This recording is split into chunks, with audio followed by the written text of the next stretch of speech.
కాంగ్రెస్ పార్టీకి కవిత అవసరం లేదన్నారు ఎంపీ చామల కిరణ్. తమ పార్టీలో నాయకత్వం లోపం కూడా లేదన్నారు. 10 ఏళ్ల దెయ్యాల దోపిడీపై కవిత విచారణ కోరాలన్నారు.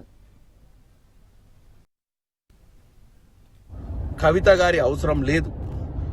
ఈరోజు బ్రహ్మాండంగా రాష్ట్ర రాజకీయాల్లో ప్రజాపాలన అందిస్తూ ముందుకు పోతున్నటువంటి కాంగ్రెస్ పార్టీలో నాయకత్వ లోపం ఎక్కడ లేదు. మాకు కొత్తగా అవసరమైనటువంటి లీడర్షిప్ కూడా అవసరం లేని పరిస్థితి ఉంది.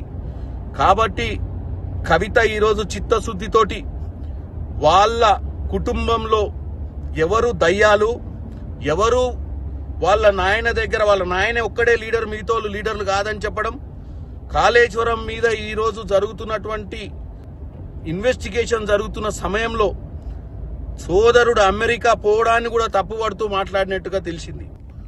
ఆ దయ్యాలు 10 సంవత్సరాల్లో తెలంగాణలో దోచుకున్నటువంటి డబ్బులు ఏ విధంగా దోచుకుర్రో, ఎందుకంటే కవిత కూడా ఆ రోజు విట్నెస్ గా ఉంది.